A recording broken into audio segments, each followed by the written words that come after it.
Okay, well, thank you very much, Sarah, for that very kind and generous introduction, and thanks everybody for taking part in this really excellent and important discussion today. By way of introduction, my name is Mark Camilleri. I'm a Canadian lawyer based in Brussels, but I'm also the president and co-founder of the Canada-EU Trade and Investment Association, or CUSHA as we like to call it, which is an organization aimed to promote the Canada-EU economic and trade agenda.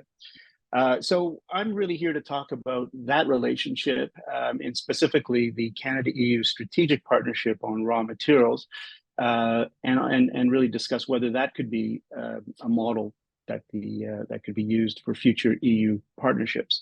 So a little background on the Canada-EU mining partnership. This is the Canada-EU strategic partnership on raw materials is an agreement that is between Canada and the EU, aimed at fostering cooperation in the field of raw materials through facilitating information exchanges, business opportunities between the EU, its member states, Canada, and its provinces and territories, as well as the private sector, and then also promoting exchanges between research communities. The framework, or the partnership rather, was announced between Canada and the EU in June 2021 after it received the framework was endorsed at a Leaders Summit earlier that month. It's important to remember that this particular partnership agreement falls within a broader framework, which is the Canada-EU bilateral dialogue on raw materials, which is a formal discussion, a formal dialogue that takes place under CETA, which is the Canada-EU Comprehensive Economic and Trade Agreement.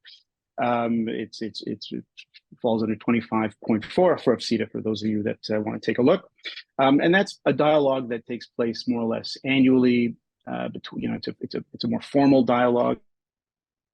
And I think the idea from the EU's perspective was to maybe consider another dialogue that was a bit more flexible, a bit more informal, that might help support the government to government work that was being done with some specific actions and objectives. And this also follows the Commission's 2020 Critical Raw Materials Action Plan, which did encourage the Commission and the EU to engage in strategic partnerships with resource-rich third countries such as Canada. From the Canadian perspective, the partnership supports other objectives that Canada is advancing in the EU in terms of clean energy transition, climate action, and broader trade and investment priorities.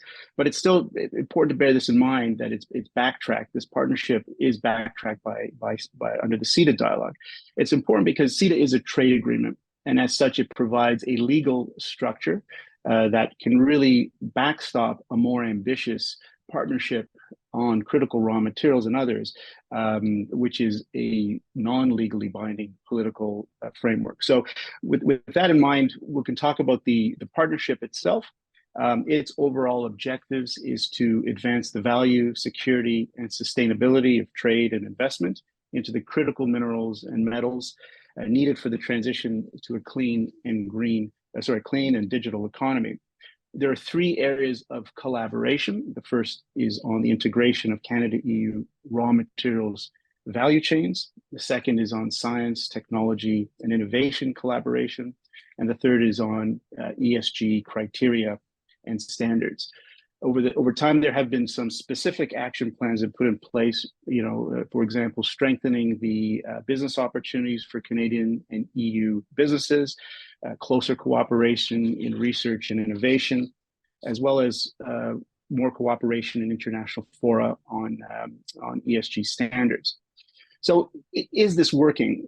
Well, I guess it depends on what you're measuring. If the intention or expectation is that Canada is going to provide EU with its critical raw materials that it needs in the short or medium term, then that's not going to happen. And but that's not what this partnership is about.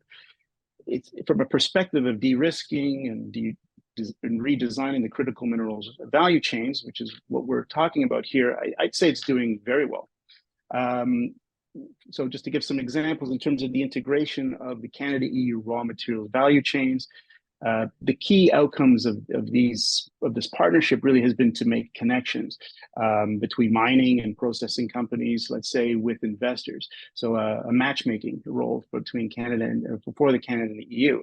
And on this, I got to say they've been very successful. The last few years have seen some significant investments by EU companies in the Canadian critical raw materials value chains.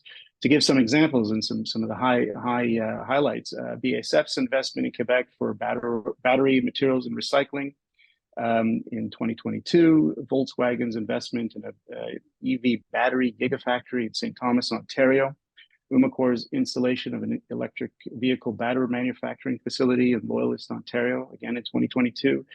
Mercedes-Benz signing a supply deal with RockTech Lithium for the supply of lithium in 2022.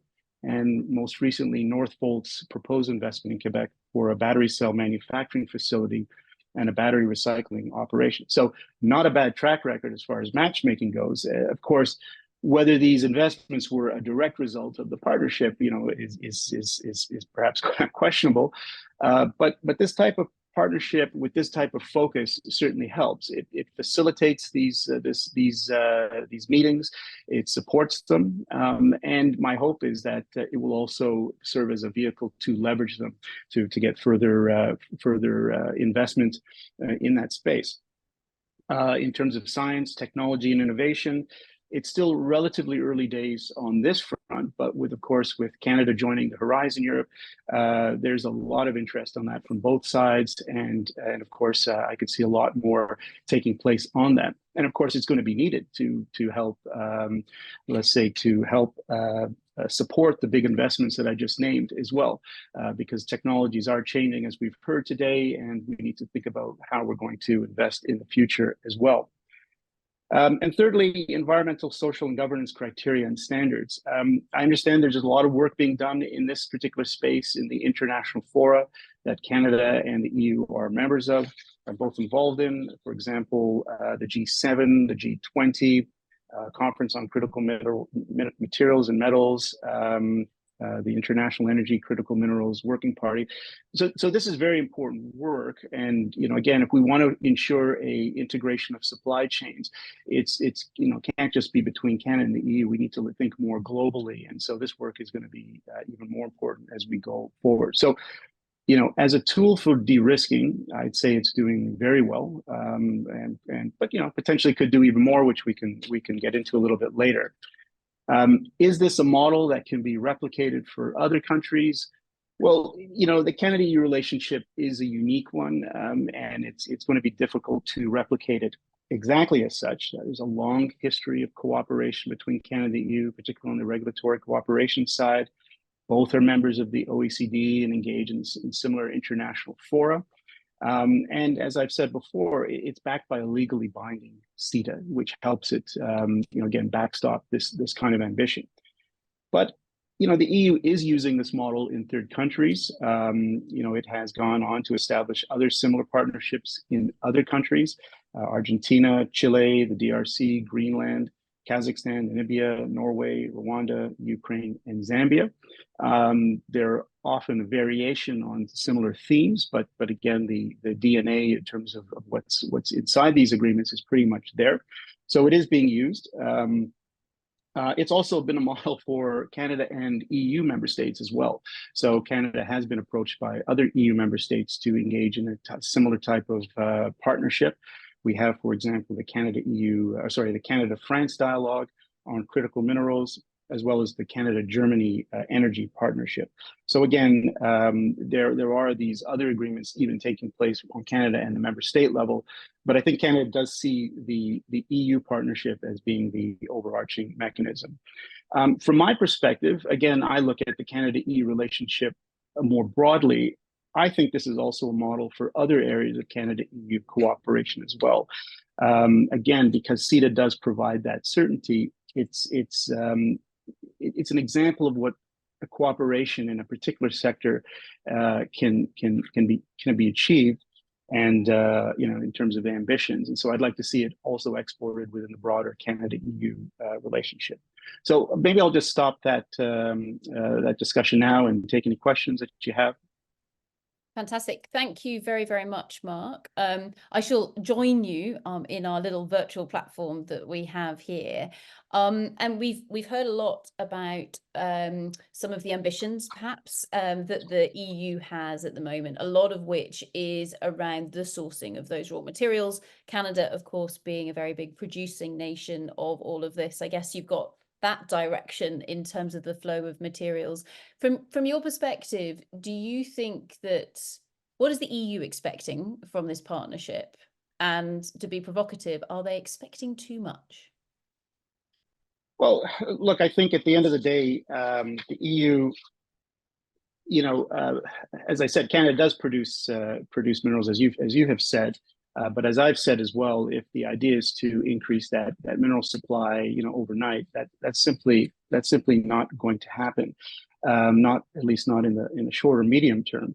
But again, if the idea is to try to align interests and try to better integrate supply chain, I think it's certainly been successful, and I don't think it's asking too much from a Canadian perspective. It certainly aligns with Canada's raw materials strategy as well, particularly the work on standards in international fora. So I think at the end of the day, this is a good partnership. It's one that is working. We've already seen the list of examples in terms of the direct investments. I think that there's maybe, there's a lot more that could be done there, for example, but I think there's other areas as well that can be improved. Again, focusing on the R&D side, I think there's a lot that can be done there. Again, tapping into the research and development that's being done in Canada and in the EU. These are two research and development is big for Canada. It's one of the Canada's strengths, is one of the EU strengths. So marrying them up in a strategic fashion makes a lot of sense. So. I mean, just building on that. So you mentioned in passing there that Canada was now part of Horizon. And I know that a number of us that have either on the call or have spoken already today are part of some of the existing Horizon projects. Is there anything more you can tell us about that? No, I can't really give you any more specifics. I know that we're definitely, everyone is very much anxious and looking forward to it and getting all lined up on that. But I do expect some big announcements coming up in the later this year. One hopes. But again, there's a lot of interest and a lot of expectation on that Horizon piece as part of this broader strategic partnership as well. So hopefully I'll have more to share in the coming months. Exciting. So with yes. that, Mark, you mentioned that R&D was one of those areas in which the partnership can perhaps be strengthened or improved, and there's stuff that's coming through with regards to that. By the sounds of things, this agreement is one of the, it's a really good one. And it's got a huge amount of potential. Is there anything else or any other areas in which this partnership could be improved? Sure. I think, again, nothing's ever perfect, but in this context, it is an example of where the EU and Canada are being more ambitious in terms of relationships, with something I'd like to see, something I like to support.